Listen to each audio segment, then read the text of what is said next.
ညာကျွန်တော်စကန်ဒီလိုလေးပဲအချိန်လေးမှတ်ထားနော်အဲ့ဒါဆိုရင်ကြောလေးတွေပေါ့နော်ပတ်သက်ပြီးခံနိုင်ရောပြီးရင်ကျွန်တော်တို့ဒီတောင်ပန်လေးတွေကိုဒီလိုလုပ်ပြီးဒူးလေးရတယ်နော်အချက်ကိုင်းနေပါ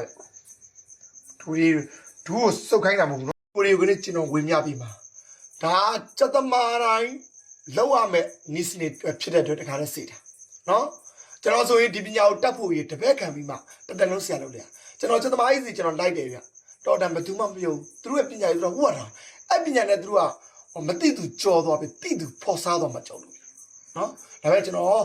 တပည့်တိတ်တိတ်လေးခံပြီးမှကျွန်တော်သိခဲ့တဲ့ပညာတွေကိုညီကိုတွေကိုအခမဲ့ဝင်ရပြီတခါလိုက်လို့ပါချက်ကတော့ကျွန်တော်ပြောမယ်ပုံမှန်ညသာကျွေးတာပုံမှန်ကျွေးလို့ရညီကိုတွေကြိုက်နှစ်တတ်တဲ့အရာကိုကျွေးပါကြိုက်တာကိုကျွေးလို့ရတယ်ကျွေးပြီးတာကျွန်တော်ချက်ကင်ပြီးတည်တဲ့တင်ပြအတွက်ကျွန်တော်တင်ပြနော်ဟိုပြချက်ကင်ကကျွန်တော်စကန်ဒီလိုလေးပဲအချိန်လေးမှတ်ထားနော်အဲ့ဒါဆိုရင်ကြောလေးတွေပေါ့နော်ပတ်သက်ပြီးခံနိုင်ရောပြီးရင်ကျွန်တော်တို့ဒီတောင်ပန်လေးတွေကိုဒီလိုလုပ်ပြီးဒူးလေးရတယ်နော်အချက်ကင်နေပါဒူးလေးဒူးကိုစုပ်ခိုင်းတာမဟုတ်ဘူးနော်ဖြည်းဖြည်းပေါ့နော်ပေါင်တွေကိုကျွန်တော်ပြောမယ်ပေါင်တွေကိုမဖြစ်ခိုင်းဘူးနော်အဲ့ဒါကျွန်တော်တို့ဒါချက်ကင်နေပြီအဲ့နော်အပြီးဒီလိုလေလေးကိုကျွန်တော်တို့ကိုင်းနေမယ်ဒီလိုလဲကိုင်းပြီးသွားရင်လဲတွေကိုဖြစ်ပြရတယ်တချို့ကတော့နာမှာကြောက်လို့မဖြစ်တာရှိတယ်ကျွန်တော်ကတော့ဒီလိုပုတ်သေးခြင်းအပြင်ပိုးပြီးခံအောင်ဖြစ်ပြီးသည်ဖြစ်တာတော့မှကျွန်တော်ကဒီလေဘင်းအောက်မှာဇလုတ်ကလေးရှိအဲ့ဇလုတ်ကိုမဖြစ်ရဘူးကျွန်တော်ပြောချင်တာဇလုတ်ကလဲပြားဆိုလူဆိုတဲ့လဲဇလုတ်ရှိသူတို့မှလည်းဒီရဲ့ဘယ်ညမှာလဲဇလုတ်ကလေးရှိနေတယ်မှာဒီကမှာလဲဇလုတ်ကလေးရှိအဲ့လဲဇလုတ်ကိုမဖြစ်အောင်ရှေ့လေးရွာလို့ဖြစ်ပြီးရှေ့ကိုဆွဲလိုက်အသားနာလေးကိုဖြစ်ပြီးနော်ညီကတော့ရှေ့ကအသားနာလေးကိုဖြစ်ပြီးအကျဉ်းနဲ့နော်ဖြည်းဖြည်းလေးဖြစ်ရတော့ဖြည်းဖြည်းဖြစ်တာကိုပဲရက်များလာရင် तू ကမားသွားတာနော်ညီတို့နာဖြစ်ပြီးရနော်အားလေးလုပ်ပြီးမှအဲ့လိုဖြစ်ပြီးမှဒါချက်ကွေးချက်ကန်ဆိုတာဒါပြောတော့ညဆိုဒီမျက်ကြောလေးတွေကျွန်တော်လက်ကလေးနဲ့ကအသားလေးပုတ်ပြီးဖြည်းဖြည်းပုတ်မတရားမပုတ်လေအဲ့ဖြည်းဖြည်းလေးပုတ်ခြင်းအပြင်အကျဉ်းများသွားရင် तू ကမားသွားတယ်နော်ညီကနော်ဒါကျွန်တော်ရဲ့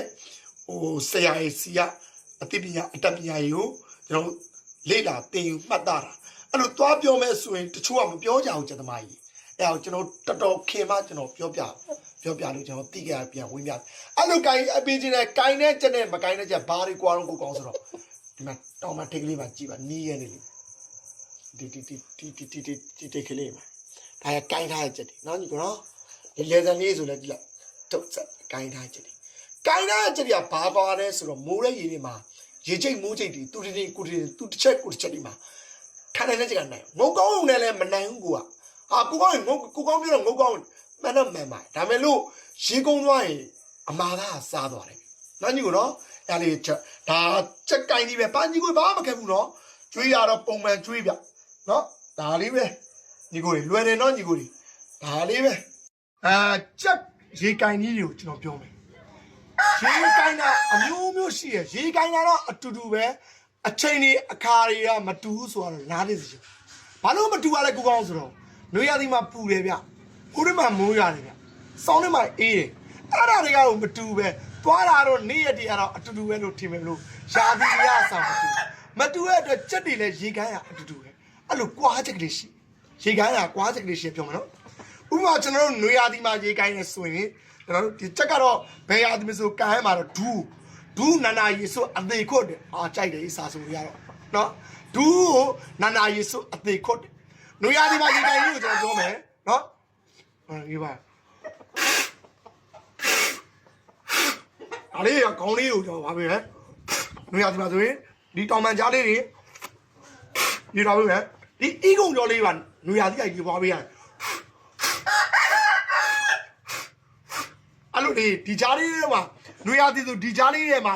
ရေထက်ပေးတယ်။နောက်ပြီးတော့ဒီဖင်လေးတွေမှာလည်းရေကပ်ပေးတယ်။မတူးတော့နွေရသည်တော့နောက်ပြီးတော့လေတလေးပါကြီးဖွာလေးဖွာပေးတယ်။အဲ့ဒါဆိုရင်ချက်ကဝိုင်းထဲမှာဘလောက်စီးပိုင်းထဲမှာကြိတ်ရမလို့မသိဘူး။ကြိတ်ရအချိန်မှာဥမာကျွန်တော်ကရေလေးထည့်တာအတွက်အေးပေါ့နော်ကြိတ်နိုင်တယ်။အမောလုံးတယ်။နွေရသည်အတွက်ကျွန်တော်ပြောပြတယ်။စောင်းထဲမှာအဲ့လိုသွားမလုံးနဲ့အေးတဲ့အချိန်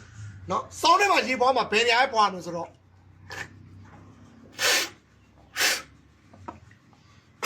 တော်ပြီမျက်နှာလေးနဲ့ဒီခြေရိုးလေးပဲချက်ပုလေးကောက်ကက်ထိုးစောင်းထဲမှာညီလေးကိုမျက်နှာလေးပဲရေထိုး မျက်နှာလေးပဲစောင်းနေမှာရေလေးဖွာတင်နေဗျနွေရာသီမှာကျွန်တော်တို့ပူလို့လားဒီဤကုံကြောတွေဒီဂျာတွေဒီလေဆန်မွေးတွေဒီဖင်းတွေရေကတ်တာဟိုဗျစောင်းနေမှာဆိုရင်ကျွန်တော်ကရေမတရားကြီးမလုပ်နဲ့အေးရအတွက်မျက်နှာလေးပဲရေဖွာမယ်ပြီးတော့ချက်တွေပါစိမ့်တယ်စိမ့်တော့ဆိုဘယ်လိုလဲဆိုအလုံးမွာသေးတဲ့ချက်တွေဒီလိုပေါ့နားတွေမှာအစိမ့်နေဒါဆိုအလုံးမွာသေးတဲ့ချက်တွေဆိုရင်ရှည်များများမလောင်းပါနဲ့မိုးတဲ့ရေထဲမှာဒီလိုနားလေးတွေချတာတို့ဒီလိုခေါင်းကိုရေဆက်ချတာတို့ရှိတယ်အဲ့လိုမလုပ်သင့်ဘူးဘာလို့လဲဆိုတော့ရေများရင်အိတ်သွားတတ်တယ်ရေများရင်လူဝိုင်းရစကားပြောရမယ်ဆိုတော့ရေများရင်စောင်းချုံသွားတတ်တယ်ကြက်တကောင်ကစောင်းချုံသွားရင်ဒီလိုကတော့ဟိုရေများရင်စောင်းချုံသွားတယ်အေးပြီးတော့လေ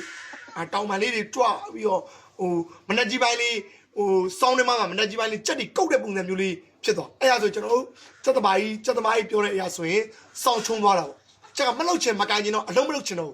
စိတ်ကုံသွားတဲ့ပုံစံမျိုးဒီလောက်တွေက80မျိုးမလောက်ချင်တော့ပါဆိုရဲသင်္ကေတလက္ခဏာတွေဒါပြတာကျွန်တော်အဲ့မလို့စက်စိမ့်နေပါဆိုရေမလုပ်ပါနဲ့နော်ရေကိုကင်တဲ့နေရာရှိရမကင်တဲ့နေရာရှိရရေကင်နော်ဒါပေမဲ့ကင်တဲ့နေရာတော့ဒူးနာနာရေစုအသေးခွတ်တယ်ဒူးကတော့အများအားရေကင်ပြီချက်ဆိုတာငုတ်ကောင်းရုံနဲ့မနိုင်ဘူးဗျကျွန်တော်ပြောချင်တာချိုးဆိုကျွန်တော်တို့ချက်ခွတ်တဲ့နေရာမှာငုတ်ကောင်းတာပေါ့နော်ချက်ကငုတ်ကောင်းရုံနဲ့မနိုင်ချက်ဆိုတာခံနိုင်ပါလားနိုင်တာဆိုညီကိုမိမကြောက်လို့နည်းနည်းသတိပေးတာ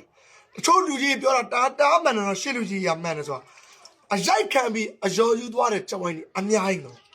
အတိကအစာပိုင်းမှာငုံနဲ့တားခုတ်ပြီးတော့နောက်ဆုံးမိုးတဲ့ရေထဲမှာမယုံနိုင်ပြီးတော့အလုတ်ပိုတဲ့ချက်ကနိုင်သွားတဲ့ချက်တွေအများကြီးပဲဗျအဲ့အမလို့ကျွန်တော်ပြောချင်တာငုတ်ကောင်းနဲ့မနိုင်ဘူးဗျချက်ဆိုတာဟိုမာလည်းနိုင်တာတတိမိပါကြတော့မာလည်းနိုင်တာငုတ်ကောင်းုံနဲ့မနိုင်ဘူးနော်ချက်ဆိုတာမာလည်းနိုင်တယ်မိမကြောင့်တတိပေး